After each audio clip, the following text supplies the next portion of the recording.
Ito lang, dali nga para mabilis lang.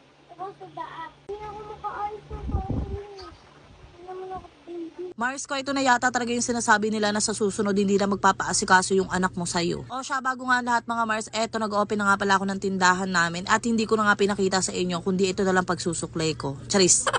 So dahil maaga nga rin talaga nagising sila jowa, eto makakapag-asikaso rin tayo ng maaga-aga ng ating mga pananghalian. So dito nga bali asikasuin ko nga itong mga rekado. Para nga sa lulutuin na ulam ngayon, walang iba kundi ang sinigang dahil Mars ko nung nakaraan pa talaga kami nananakam sa sinigang. Ewan na lang talaga kung hindi namin ito maluluto, ayun nako naman katakam-takam. So kapag nagluluto nga kami ng sinigang mga Mars, ayan lang talaga yung mga nilalagay namin. So dito nga nakalimutan ko nga ang talong, kaya naman hindi na namin nalagyan. So mamayang gabi na lang namin yun uulamin o kaya naman ibibigay ko na lang yung kila Papa. So ang sarap lang din talaga mga Mars kapag namamalengke ka talaga ng ulam na kung hindi ka na talaga mahihirapang mag-isip. So kahapon kasi mga Mars, ayun namalengke nga pala ulit kami ng mga pang-ulam. So sa kadahilan nga na sobrang puno na itong aking phone ay hindi ko na nga na-share sa inyo dahil na-delete ko pala, o diba? So meron ding halong pagkabana, salama yung todo effort ko sa pag-video kagabi. Tapos kamukat-mukat wala na pala dito sa photos ko, Diyos ko!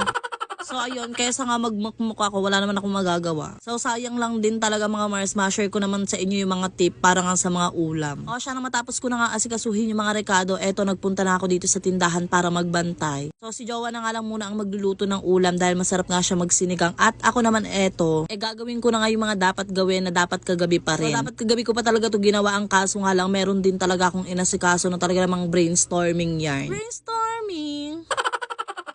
Pero yun na nga mga Mars, ayan, bali nga meron akong ididikit dito sa mga notebook ni Tantan. So bali yung teacher nga nila nag-provide nga ng ganyan para nga pare-parehas daw yung mga nakalagay sa notebook nila. At ayan, dahil nga malabo ang mata ng mama nyo, eto kulang na lang, idikit na nga yung mukha dito sa notebook. And as usual mga Mars, ayan, kailangan natin tumawa kahit minsan meron sinasabi yung anak natin na hindi natin magets talaga.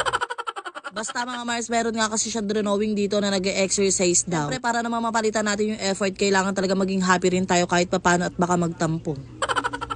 Tapos sa puntong ito mga Mars, ayan, meron na naman kayo nakikitang kamay dyan na hindi mapakali.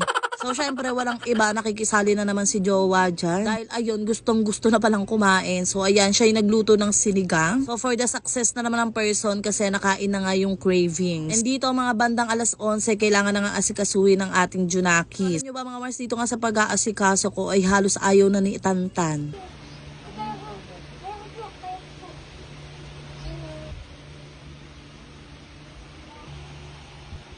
Tulungan lang kasi kita. Ito lang, dali nga para mabilis lang. Dito ka. Oo nga, ito na. Dito nga kita. Hindi ako makaalis ng bahay. Hindi naman ako baby.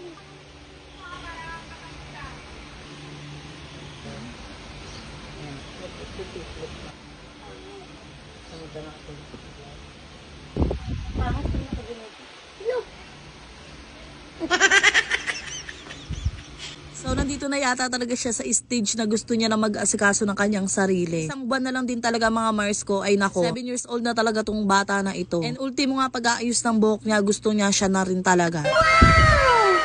At dahil 11:30 na nga ito mga Mars, ito na nga yung oras para nga pumasok siya. So tuwing papasok siya mga Mars, hindi ko rin talaga mapigilang hindi malungkot. Totoo yun mga Mars kasi alam niyo naman na sanay kami ng kasama yan palagi. Tapos alam niyo naman uni ko iho yan, kaya naman talagang sa kanya kami nakafocus. O siya, at tama na nga ang drama. Hanggang dito na lang muna. In lang. Bye-bye.